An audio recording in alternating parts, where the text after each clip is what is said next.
Bem, nós vamos agora para o terceiro assunto aqui, a terceira manchete. Vamos falar, e não poderíamos deixar de falar, da manifestação pró-Jair Bolsonaro que aconteceu no Rio de Janeiro no último domingo. O ex-presidente Jair Bolsonaro homenageou o dono do Twitter, X, né, o X agora, que é o antigo Twitter, Elon Musk, durante esse ato em Copacabana, no Rio de Janeiro.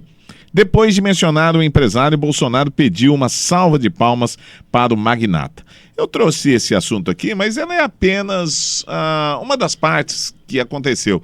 Todo ataque ao STF, todo ataque ao Alexandre de Moraes, mais especificamente, foi feito por outros que estavam lá. Entre eles, o organizador, vamos chamar assim, do evento, Silas Malafaia. Esse foi mais incisivo. Como é que o senhor viu a manifestação aí pró-Bolsonaro no Rio de Janeiro? Bom, em primeiro lugar, eu endosso todas as palavras do pastor Silas Malafaia. Não sou fã do Silas Malafaia, não, porque eu acho que ele é muito falante, mas em relação ao Supremo e aos ministros do Supremo e ao Alexandre de Moraes, ele disse lá, 1 hora falando que a população brasileira, pelo menos 50% da população brasileira, gostaria de falar para ele, que ele é um ditador, que ele é autoritário, que é um supremo petista, que é um supremo que adota as pautas comunistas, é um supremo que quer permitir o aborto, que quer permitir a droga, que quer permitir a degradação da família.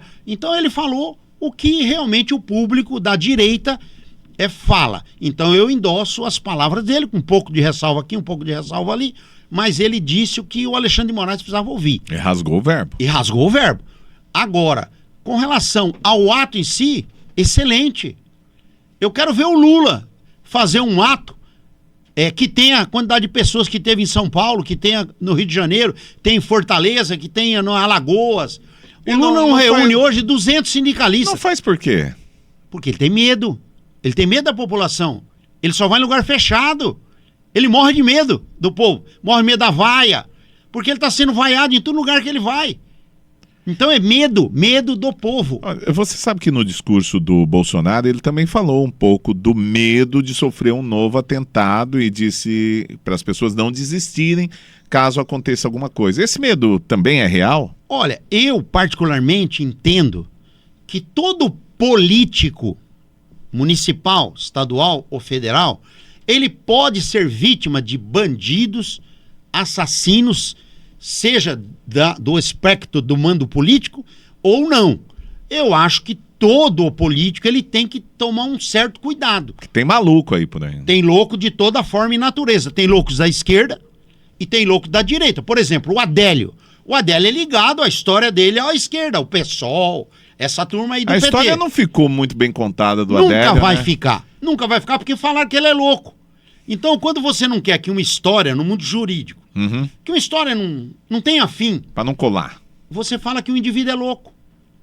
Aí arruma sempre um médico para dar um laudo lá, que ele é louco, outro que é mais ou menos fronteiriço, outro fala que ele é fronteiriço. Tem coisas que eu não esqueço, doutor. Eu não esqueço, por exemplo, que o Adélio teve um registro de presença na Câmara Federal, na mesma época lá que ele estava falando. Agora, eu vou tirar como diria, esse imaginário do Adélio. Tá. A Polícia Federal, na época, a Polícia Federal do Bolsonaro, ela não encontrou nada. A Polícia Federal do Lula também não encontrou nada que efetivamente ligue. Isso vai sair daquele... A polícia não teve acesso ao telefone celular, que é o que eles queriam, né? Não, teve sim. Teve acesso. Tem informações que a gente não tem conhecimento. Sim. Só que eles guardam. Não dá pra saber, né? Eles fecham.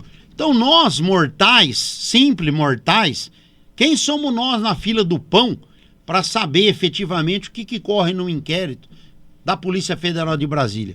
Nem os advogados conseguem ter acesso, precisa recorrer, precisa brigar. Você não viu outro dia lá o cardeal da OAB lá? Sim. O advogado, você falou aqui, o advogado que foi... O advogado que até advoga aqui para Prudente, para um dos empresários aí. Fugiu o nome agora. Agora fugiu o nome dele. Esse advogado, ele teve que peticionar lá para ter acesso aos autos. Agora, imagina um advogado de Prudente, presidente de Epitácio, me ligou uma colega de presidente de Epitácio todo dia, que bloquearam tudo o patrimônio de um cliente dela lá agora. Que é um processo que vai demorar 14 anos. Né? Antônio Zacarias Touron, o advogado. Antônio Zacarias Touron. Mexeu num cardeal lá e a OAB falou que ia falar no Senado. Mentira, falou nada. Não falou nada. Só disse. A OAB não quer se indispor com o Senado, nem com o Lula, nem com o ministro da Justiça, que agora o Flávio Dino foi pro Supremo. É tudo um esquema junto, porque a OAB é que indica os ministros do 5º Constitucional, Tribunal Superior Eleitoral, tribunais regionais. Doutor, e onde nós vamos parar? Não tem como quebrar esse esquema, quebrar difícil. Essa roda? Eu imaginei que o Bolsonaro quebraria, e ele não quebrou. Imagina com o Lula. Esquece. O esquema vai continuar desse jeito. Hoje eles pegam você, amanhã pegam o outro. Quando não pode te pegar, eles caluniam você, coloca você num inquérito que você não vai ter como se defender. Ou faz igual estão fazendo com o Bolsonaro agora, né? Estão calando, Sim, sufocando de a única maneira do Bolsonaro e a direita encontrar maneira de falar para o mundo essa ditadura do poder judiciário que se vive no Brasil é promovendo essas manifestações.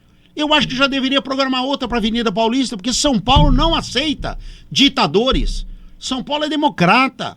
Por que o PT nunca elegeu um prefeito, um governador de São Paulo? Porque o interior não deixa. Na capital, elege até o PSOL. Tomara que não. Já está empatado lá o prefeito com o PSOL. Mas imagina um PSOL na prefeitura de São Paulo, uns invasores de propriedade urbana. Para. Muito bem, tá aí, doutor Mauro César Martins, opinião sem medo aqui no nosso programa. Muito obrigado mais uma vez. Só lembrando, desculpa, em relação a Elon Musk, ele foi saudado como um símbolo de um órgão de imprensa que quer promover a verdade. Quando se trata de órgão de imprensa, eu fico sempre com o meu pé atrás, porque depende de quem paga. Isso. Né? Depende, quem paga tem uma linha editorial específica. Ou bater mais, ou bater menos. Agora o Elon Musk pegou a causa da liberdade. E a causa da liberdade publique tudo. Joga tudo na rede. E ele jogou com o Alexandre de Moraes, criou lá, que foi o seguinte. O Alexandre de Moraes, dentro de um órgão lá que ele preside, pediu para derrubar uma rede. Mas pediu para ele mesmo. E ele mesmo derrubou a rede do Bolsonaro. Então assim é fácil. Ele acusa, ele pede providências, as providências são tomadas e ele pune. Isso não está certo, isso não é o Estado democrático de direito, isso não é o Estado de direito, isso é a ditadura do Poder Judiciário sendo exercida por agentes, ministros do Supremo Tribunal Federal.